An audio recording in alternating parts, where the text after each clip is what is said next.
Good afternoon, good morning, everybody. It's my pleasure to host this technology stream of our digital forum of ABSL. And the topic around technology, we give it a spin of the digital transformation, specifically the digital transformation on the road to the new reality. So we are moving to the topic, digital transformation on the road to the new reality. Before I will have pleasure to introduce my distinguished panelists, I would like to first say who I am. So my name is Janusz Dziurzyński. I'm digital. I'm digital. Everything is digital. Principal Director, Accenture Strategy and Consulting, and I also have a pleasure to serve as a VP on the in the ABSL for many years. And it's my pleasure to be your moderator for this fascinating conversation. But before we jump to introducing my distinguished panelists, I will invite you for a quick movie of our partner of the panel, and the partner of the panel is Silesian Województwo. Please go ahead.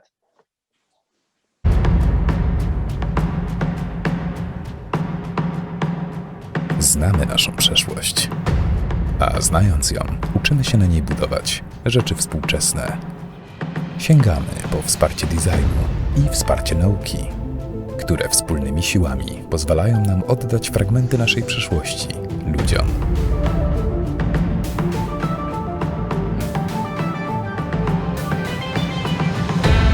Znamy naszą przeszłość, bo tylko znając ją, możemy nauczyć się budować przyszłość. Taką, która jest bliżej człowieka i w której człowiek jest bliżej natury. Śląskie.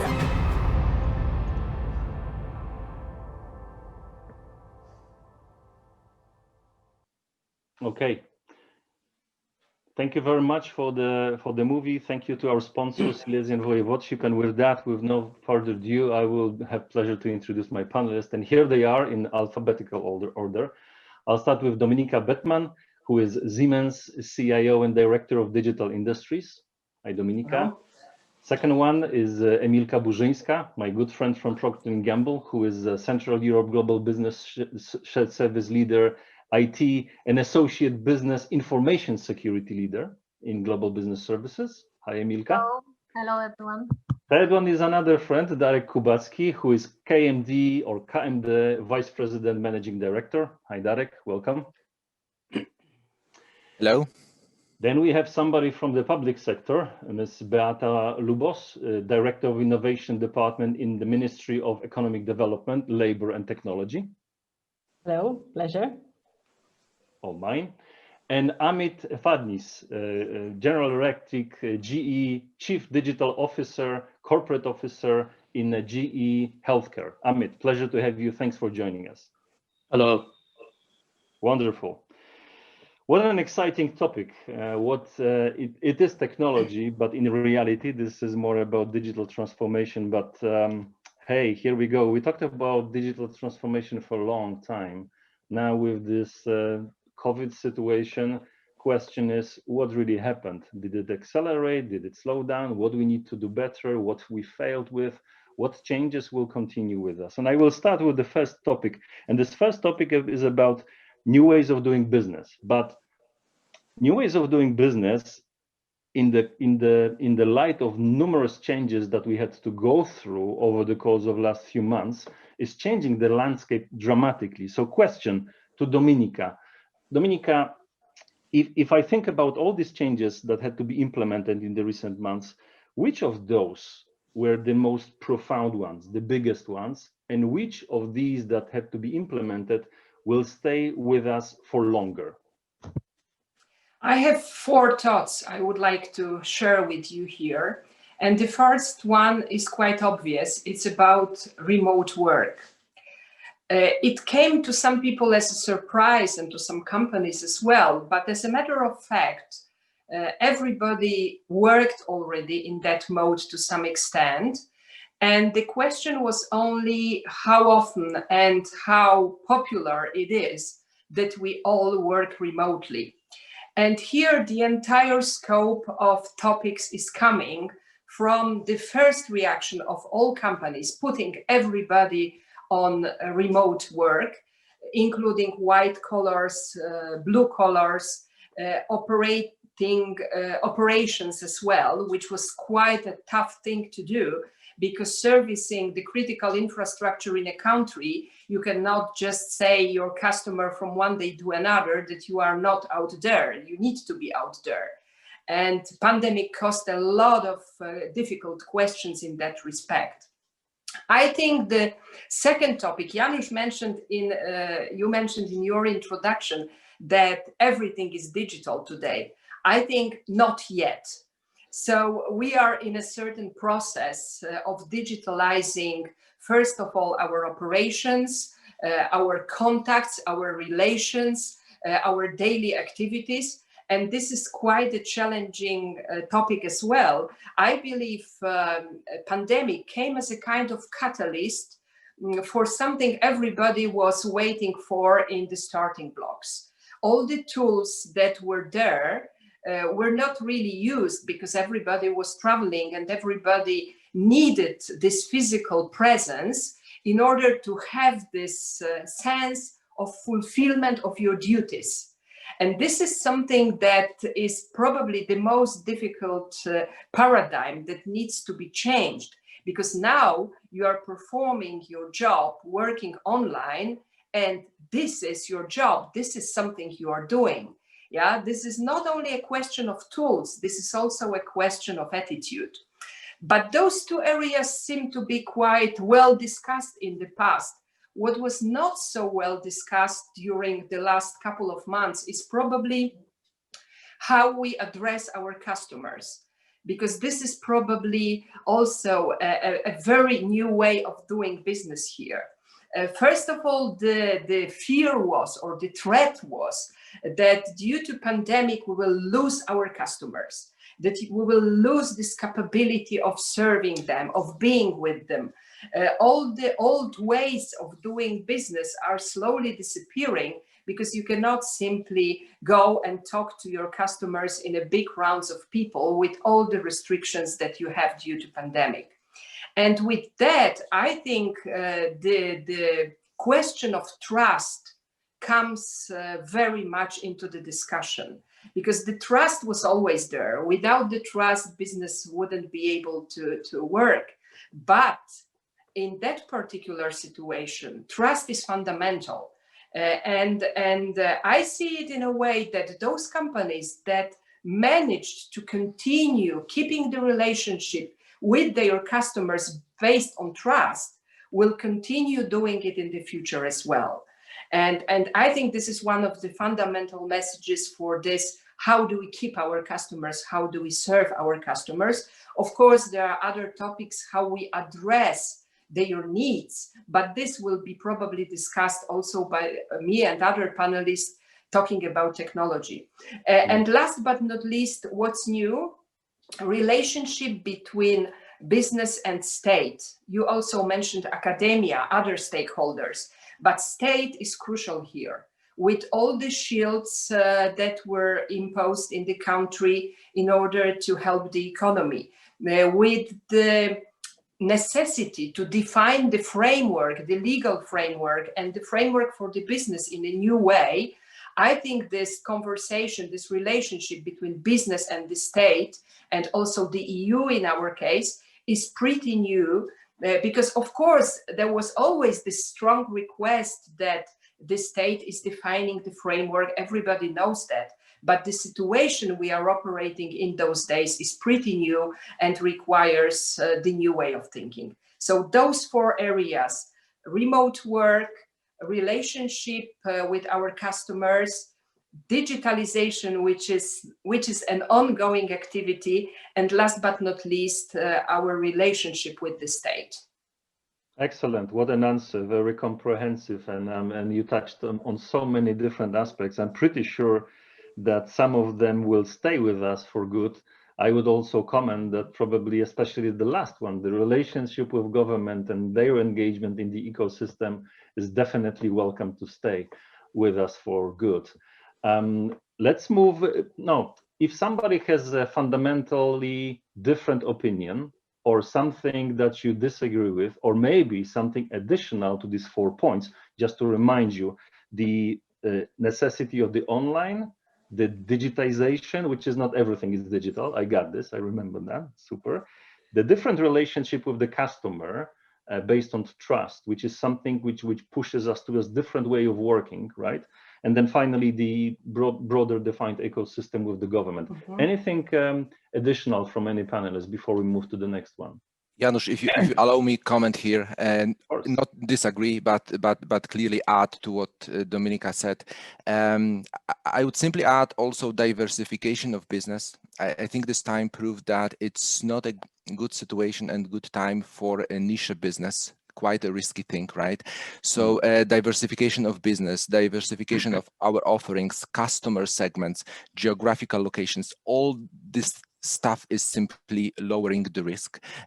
Another point is also, but I think Dominika mentioned that, a slightly different way of doing business. So much less direct interactions, direct relationships with our customers, with our stakeholders, but probably mindset-wise switching a bit into more outcome-based business or simply business focus.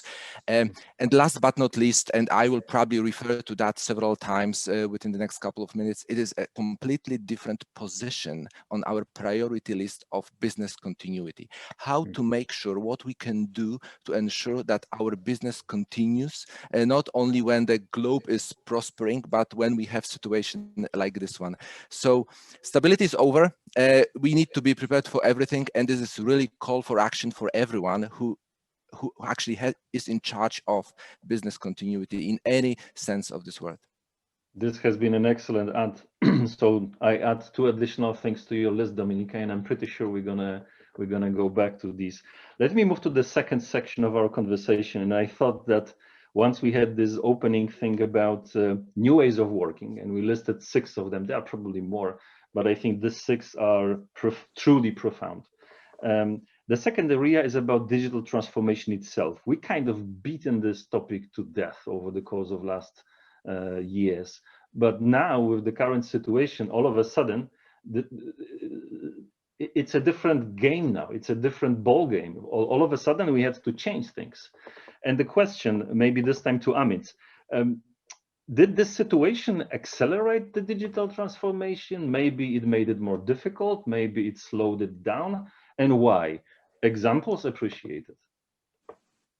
Yes, absolutely. I would say, look, in fact, the digital transformation accelerated significantly. In healthcare, what we found was in February and March, many of our customers told us that the changes that they put in place in a matter of weeks would have normally taken about 4 years. So, the changes that would have happened over 4 or 5 years happened literally in 2 weeks or 3 weeks time frame. So massive acceleration, in terms of transformation and, use of technology and digitization and so on and so forth. But I think there were also, quite a few changes that have happened around digitalization, with respect to regulations, right, in healthcare. Just a quick example, in the US, if you are a health system, you are basically governed by the state law and the state boundary as to where you could offer your services before. And now, because of everything going remote, right, as Dominika said, the patient-doctor and the patient-hospital relationship is also gone remote. And very quickly, there were regulations, that were put in place, not only in the US, but also in different parts of the world, where a healthcare provider could provide services to the patient without the limitation of the state boundary. So you could be anywhere on the globe, and you could sort of remotely get consultations and so on and so forth. I will give you a couple of data points here to just illustrate how much change happened in those 2-3 weeks after the pandemic hit. In large health systems in the US, everybody had some sort of an telemedicine or an online consultation practice, pretty much. They used to do less than 5, maybe sometimes less than 10 consultations a day, a large health system online, right? And 2-3 weeks into the pandemic, when everything got shut down, everything went remote and so on and so forth, that number of consultations went from 5 or 6 to 1,800, 2,000 consultations a day. And then from there, some of the health systems actually grew to about 5,000 consultations a day, right? So you can imagine the amount of change that happened suddenly because patients started, sort of interacting with the physicians whenever it was required, through video and through, sort of communication technologies and so on and so forth. You asked another question, earlier, which is how much of this change is going to stay? And I think that's a really important question because there are lots of changes that have happened here. And there has been a constant debate in healthcare about how many of these changes are going to actually stay and how much of this pendulum is going to, swing back to where it was before. And the interesting thing is, if you really look at the different parties here, there is a patient, there is a provider or a doctor, there is a provider or on the health system itself. There is a payer or an insurance company, and then there are equipment vendors and technology suppliers and so on and so forth. And what you'll find interesting is that in different scenarios, that have been dictated by the pandemic, there are many scenarios where everybody has a win-win scenario, right? So the patient is winning because there is a lot of convenience, if you can actually do consultations online and if it can be effective, you don't have to, set up an appointment, drive somewhere, get into the hospital, wait there for 45 minutes to see a doctor for 15 minutes. And by the way, on the lighter note, the doctors used to spend time not looking at you, but looking at the computer and typing a lot of stuff and information into their machines. So now they're looking straight at you and they're having a conversation. A win for the patient, a win for the provider because they're able to catch more patients, right, across a much larger geography. A win for the equipment companies because they are now able to provide new technologies, right, which they could not provide before. There are some challenges, and we'll talk about that. And a win for the insurance companies because they have a much better handle over what's going on across the system because everything is getting digitized. Their visibility is much higher. They're able to understand the quality of care and so on and so forth. So there are many scenarios where every party is winning. And all of those scenarios where every party is winning are here to stay. Now, if you talk about virtual health and telehealth, the general consensus is that if there are about 5,000 to 7,000 consultations happening every day today, that will not definitely go back to 5 or 7. It may not stay at 5,000 or 7,000, but it will be about 60-70% of that number, which is here to stay, and that's significant, right? So there is a significant amount of this that is going to continue. Let me pause here to see if others have comments, and then I can get back with some more comments as required. Before I will allow everybody else to put in, I need to summarize this thing because I'm asking about acceleration, and you gave us numbers which I calculated quickly on the back of my envelope. This is 750 times acceleration, right? Roughly speaking. Sure. Well, I call it acceleration. Yeah. So this is important, and a fascinating point of view from the healthcare. I would have to be a little bit jealous that in the US, this patient and doctor contacts through video is really direct and we look in each other's eyes. In Polish realities is not always the case, unfortunately, but hopefully we're going to go that way. Walking away from the healthcare, Emilka, to the consumer goods, do you see similar dynamics? Probably forces are similar, but effects and needs are different. So what would you say to the same question? Right. So for me, I think from the digital transformation point of view, definitely COVID have accelerated the plans. I strongly agree with Hamid. And also I need to tell that technology played a critical role, particularly as we want to protect our people and serve our consumers. What is important potentially to mention that in Procter & Gamble, we want to better serve our boss. And for us, the boss is the consumer. So we need to be up to date. We need to anticipate consumer behaviors and managing all of ever-changing needs of the consumer. And in fact, the COVID has realized the new environment for that and has put us in this position. Especially, I think what Dominika mentioned, remote collaboration. So enabling our employees working together has was one of our cornerstone of running our business.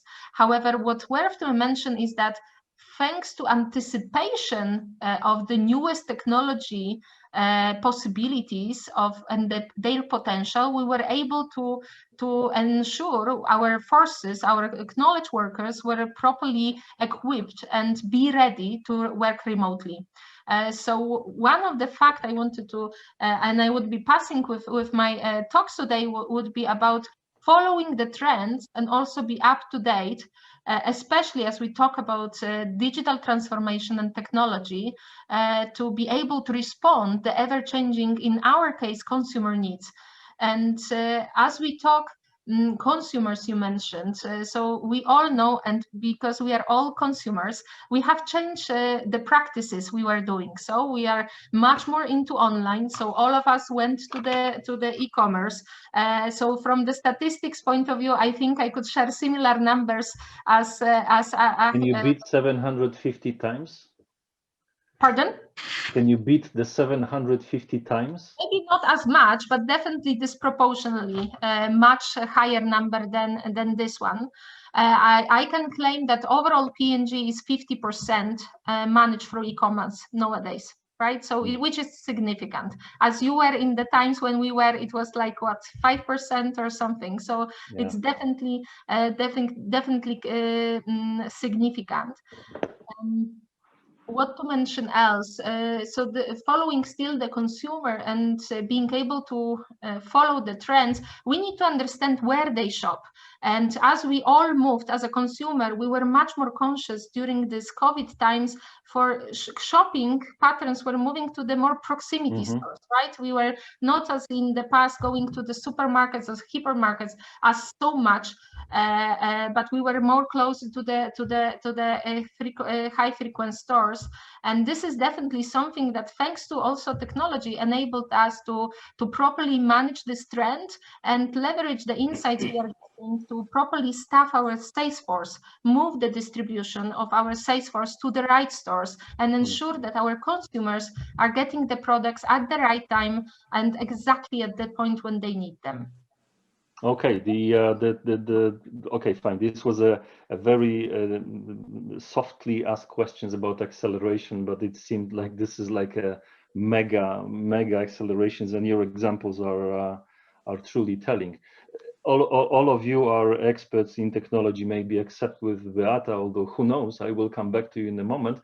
But Darek, you wanted to mention something. You are like a bread and butter technology firm. Many things that we discussed about is pushed from the consumer point of view, right? But what about technology aspect? Emilka mentioned that you need to anticipate, follow the trends, not only from the consumer point of view, which is of course clear, or the patient point of view, but how about technology angle? Yeah, apart from technology, I think this consumer, citizen, or customer point of view will be always the most important, right? And just to add what was said before I answer, I think the bigger accelerator today for our businesses, it is for this digital agenda, it is actually a consumer, the end user. Try to imagine your grandma 1 year ago having this doctor visits, right, online. And now she's doing this, so most probably she will continue because she will find it beneficial. And there were some natural processes which were helping to drive this digital agenda, like digital natives who are just entering the market and, you know, being more and more consumers and customers, the value of digital solutions and globalization. But now, and we are just always pushing this end user, you know, to the wall, saying, please try, please try, please try. And now the situation is different. Now the user is saying, okay, we tried, it works, so please offer much higher service. Please offer much bigger value. So this is the real accelerator end user. But when it comes to the technology, then yes, I'm coming from the company which over the last, I don't know, 45 years has digitalized Scandinavian countries. So we know how to do a big and heavy digital solutions, which will help citizens to actually do everything or as much as possible in a digital way. But we also observe that now it is probably not a time for a big and heavy and technology customized solution. We need to experiment much more. It's related to the funding, which we will discuss probably also in this panel, but but we don't know what may happen. We don't know exactly what users can accept. We don't know exactly what is needed. So it will be the time for technology which are cloud-based, which are a bit not as expensive as they used to be in the past. Maybe we can risk also to accept or to adapt something new, what has been working in the other industries, but not necessarily in the public services, for example. So it's definitely time, at least from my perspective, time for experiments and time for prototyping, for example, trying to be open with technologies which we have currently in hand for new areas and for the new customers who so far have not been so much interested with technology. Okay, this is great. Janesh, maybe I can add a few things Of here course from a you health can. perspective. Look, in healthcare, obviously, over the past few years, there has been always a conversation about data and about artificial intelligence and the applicability of artificial intelligence, in healthcare very specifically. I would say that over the last 6-7 months through the pandemic, that entire journey has got massively accelerated. Okay, to use your term, acceleration. And what we see now is as the care delivery, as we call it, right, as is basically a mechanism by which a hospital or a sort of provider delivers care to patient. The entire care delivery is getting very distributed, right? So before, as I said, patient is to walk into the hospital, take an appointment, talk to the doctor, go to the lab, do a scan, go back home. Now, all that is getting distributed. So instead of things happening inside the brick and mortar hospital, they're happening remotely, sometimes at home, wearable devices, and so on and so forth. Okay. Sometimes in clinics near to the house. Okay. Instead of going far away. So there is a lot of B2B relationships being struck within healthcare, where a provider or a hospital is striking relationship with hospitals in the rural areas and actually sending or directing patients to go there, which is nearby, rather than getting them into the main hospital. Now, all of this has accelerated the journey to virtualization and virtualization technologies. Data is becoming even more important, right? Because that visibility of data across the journey of the patient is crucial from a care delivery perspective. And then this data has to be processed, and analytics and AI plays a significant role. Now, I'll give you a very simple example of where data and simple data, mobility, location technologies are being used in healthcare. Generally, what you will see, by the way, in the US alone, in healthcare, there is $1 trillion of wastage that happens. $1 trillion of just wastage because of inefficient processes, wrong diagnosis, wrong treatment paths, scheduling errors, so on and so forth.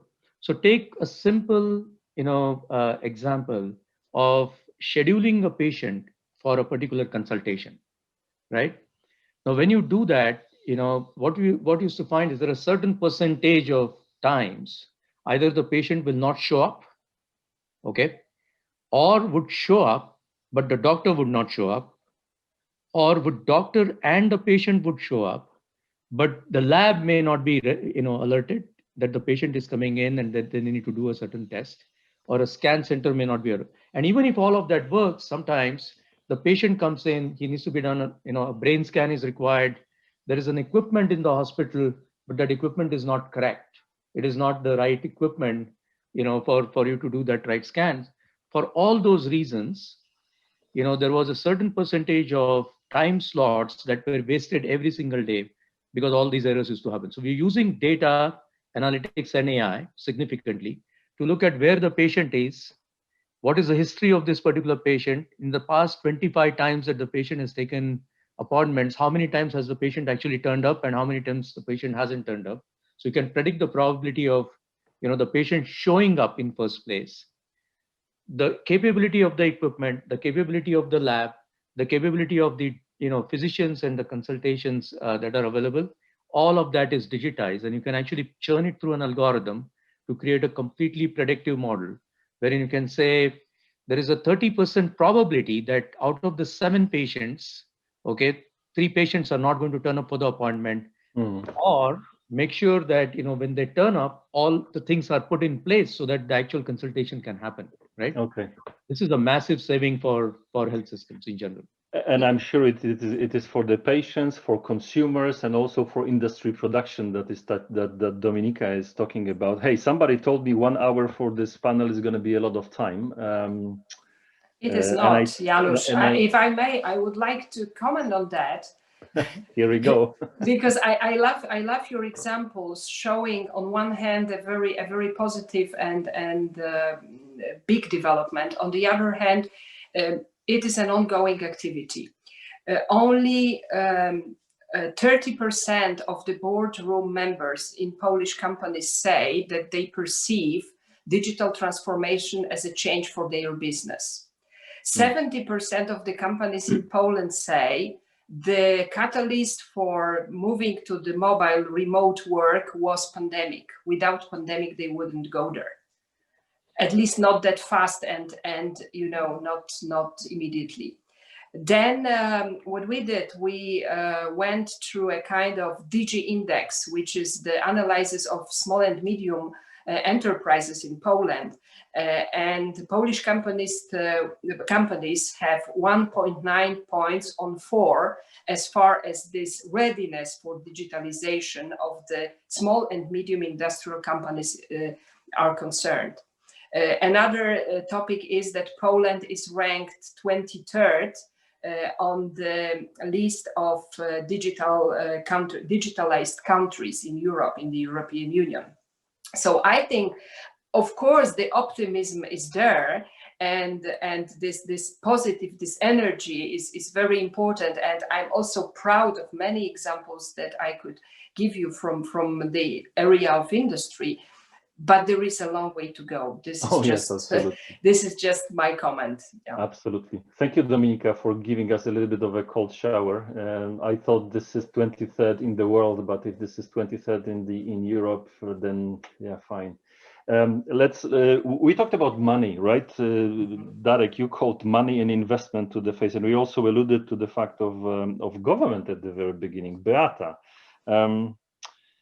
In this crisis situation, government help, yes, fine, but this is very limited funding, right? Very limited funding available for distribution, and if you go wrong, that could be the first and the last time you get this. So, what would be your thinking on how to optimally distribute and use this funding? That would be question number 1, and immediately a second question to you.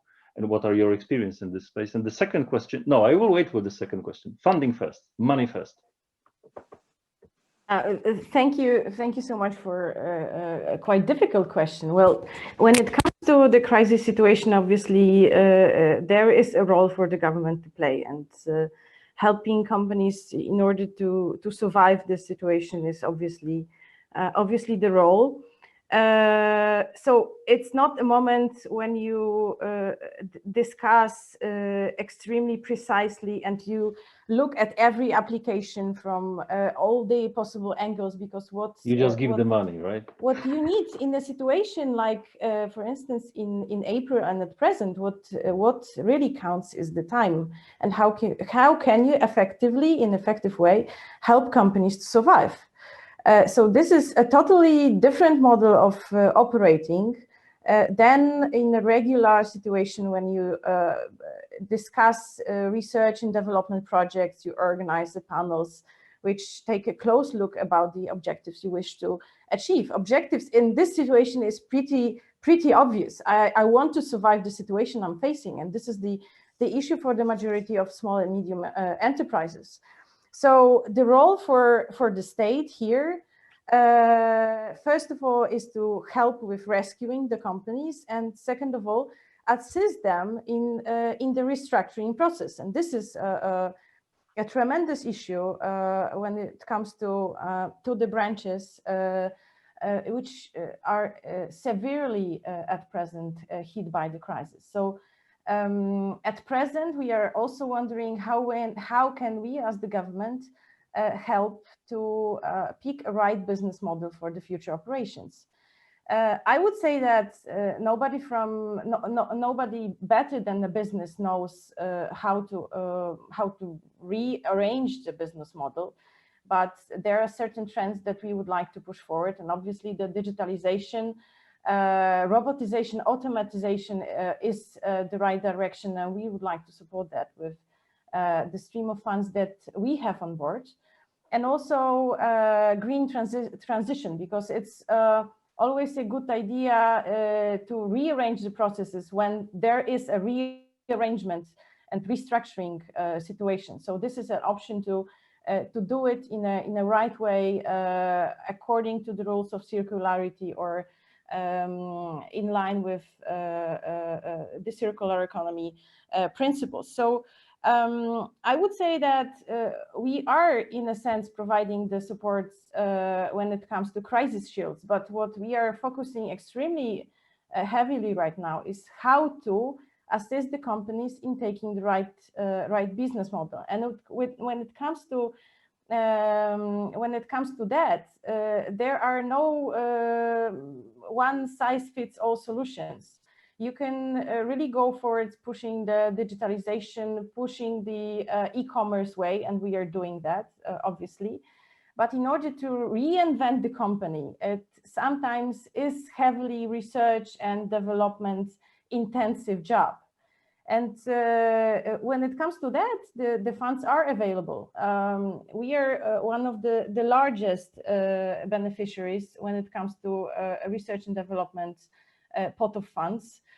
So they are available, they will be available, because it's definitely one of our key priorities. We wish to convey the message about green and digital solutions, and we right now are heavily working on bringing the digital solutions to small and medium enterprises, because I do believe that the large ones will deal with that, and they have their own capabilities in order to speed up the process.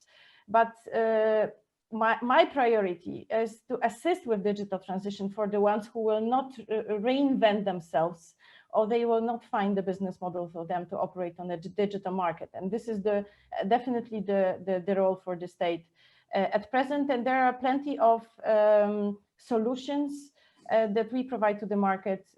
For instance, the future industry platforms, the digital innovation hubs, the future European digital innovation hubs, which will operate on the Polish territory. And I hope that there are more like tax incentives to come. Wow, this is great. What a partner on the government side. I hope this is being recorded, and we can make sure that we come back to you, because you mentioned something extremely important for the business part, which is the listening attitude, and not claiming that you know this best, but really the business drives this forward. You are here to stimulate, help, and make sure that other things that are not necessarily so obvious, like the green part, sustainability, circular economy, are really taken into consideration. Excellent, excellent, Beata.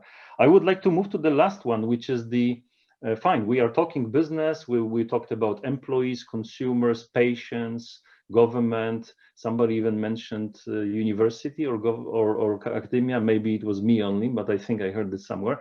Let's think about the entire ecosystem right now, and I would like to have the thoughts from every single one of you of your thoughts about how this, thoughts about how to, in this situation, specifically to digital transformation and the use of technology, ecosystem should work, and what you think your specific role is. So from the business is the business, from the government is government. Please go ahead. Beata, maybe you can start, if you just to continue the logic. That's a great question. And I would like to start from the comment to what Dominika said at the very beginning, building the relations. We do need that relations as well. And it's particularly important when you are facing a crisis situation and you want to talk with the representative of the business sector. So you definitely want to talk with automation industry, you want to talk with furniture industry, and you need to have a credible partner. Obviously, it's not a typical behavior of Polish companies to associate. And I would echo that at present, because in order to set the right solution, we need to have a credible partner which represents the majority of the business. So it's at utmost importance at present. And the role of the government is to find a solution, but you need to have people to talk to. And obviously associating, as I said, it's not a golden rule. So I would echo for that at present. What's the role of the government? First of all, put forward regulations that will help to survive the crisis, will help to diminish the barriers that companies are foreseeing on the market at present and for the future, to raise the awareness about different options, about the support that is provided, and about the trends and technologies that might help in order to accelerate the business or to survive, for instance. There is a heavy role when it comes to standardizing the services provided with the use of public funds. And it's definitely extremely important when it comes to digitalization and support for digitalization, because following the standards here actually marks the quality of the services. And I would say that creating networks and creating platforms, the issue of distribution, the issue of purchasing, the issue of joining forces, acting together is more vital than ever. And I would say that the government might take this role in a sense in order to propose and to provide this sort of a solution to the market. I would also echo what Amit was saying when it comes to AI. I see a tremendous role for the government when it comes to the data policy. In order to provide the data that might be used in order to create new businesses, new ventures, in order to open the data, which might be used for that, in order to learn the companies how they can use the data they possess and how they just can program them and use to the creation of new business models. This is the issue. And last but not least, the case which I'm quite enthusiastic about, and we see how it ends up in the future, we would like to create a test beds, the regulatory sandboxes for the new businesses in order to experiment whether the solution is feasible and has a compliance with the regulation. I really hope that it will boost innovative solutions in heavily regulated areas. Okay, thanks a lot. The digital transformation accelerated anything between 500 to 750 times. We need to accelerate this conversation. So about ecosystem, 30 seconds. Emilka, your points and your thoughts on ecosystem. Please go. Yeah, so I think what my colleagues has mentioned is very valid. Like we value partnership. I think innovation is coming from connecting the different words, the words of the corporation, the words of the startups, the words of the government. So I think this is exactly where we are pioneering as the global IT hub for the company, with more than 400 IT experts on the ground. But what I think is a booster for that is two things. One is the growth mindset, so always looking, anticipating, always looking for the newest technologies and try and test type of attitude, and the willingness to collaborate and partner. I think those are being also the skilled and certified in the newest technologies. So this is definitely something we are valuing, and this is definitely something we are constantly providing to our local talents to drive innovation and to create these new engagements, tell it with internal employees or with our consumers. Excellent. And P&G is also a partner of the ABSL Tech Lab, which is portion of the ecosystem. Absolutely. Darek, your 30 seconds on ecosystems. My ecosystem, those are three elements. This is the business, which we discussed a lot, and we know that business probably survived this time in the best possible way with Poland and its footprint in business services. That's amazing, right? But the second thing, this is public services. And we also can see that in the countries which went through this digitalization journey, that was much less painful than in the countries which are at the beginning of this journey. So that's a big part of the ecosystem, how to ensure that we are prepared, not for a crisis like this one, because hopefully that will not repeat, but after this crisis, I'm afraid that the governments locally will be much braver than before to make a local, lockdowns or this kind of things for many different reasons, right? So we need to be prepared, and our public services also need to be prepared for that. And the third one is society. And sad to say, but globally, I don't think there is a single country which managed to keep society, relationship, and comfort of living in a right way. And I also think that with all the things which we discussed about big data, about technologies, solutions, there is a role to play to ensure that next time, once we are facing something like this, we are much better prepared to support the societies, not only our business. Thanks 30 a lot. Seconds. Yeah, you did very well. Amit, Dominika, who wants to go? 30 seconds on ecosystem. Maybe Dominika, go ahead. Okay, so for me, for the ecosystem to work, it's absolutely necessary for all stakeholders that were mentioned already in the discussion to understand that there is no new normal, and there will be no new normal. It will probably be a never normal, and we need to live with that. So we need to reinvent our businesses. We need to train and educate our people. But there is one important aspect that was not discussed here yet, which is leadership.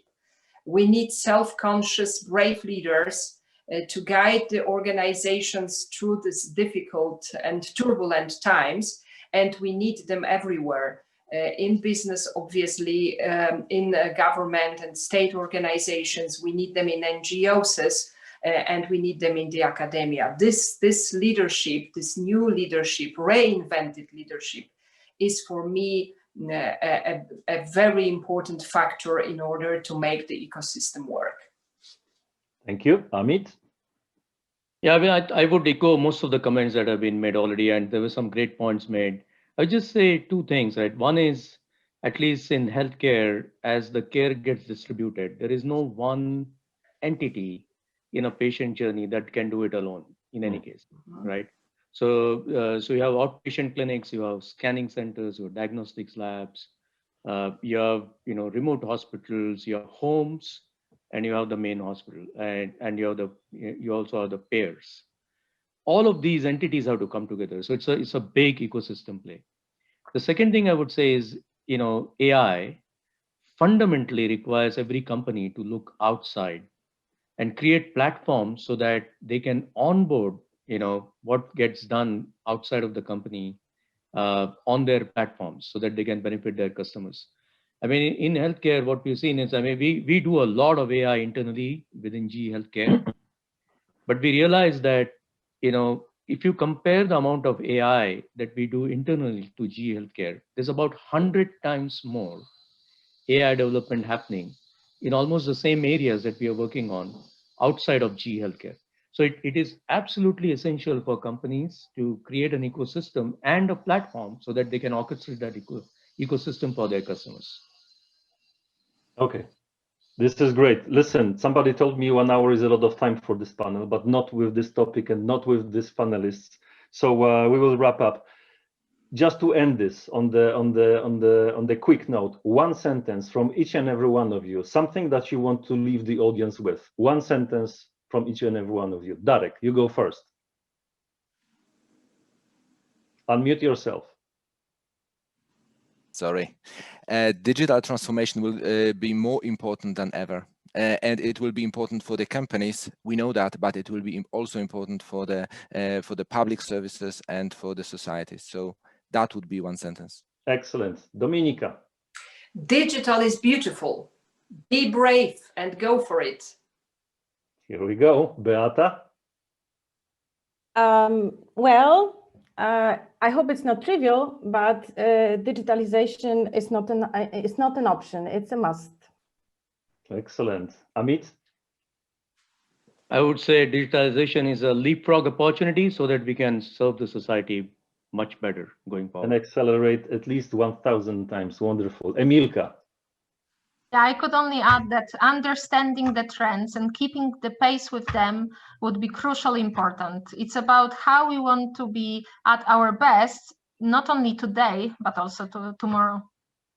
Wonderful. What a wonderful panel. What a wonderful thoughts. I wish we had more time, but I hope we're going to discuss offline and this can be continued, for which I cordially invite you. Thank you so much for all your participation. Thank you very much. Thank you. Thank you. Thank you.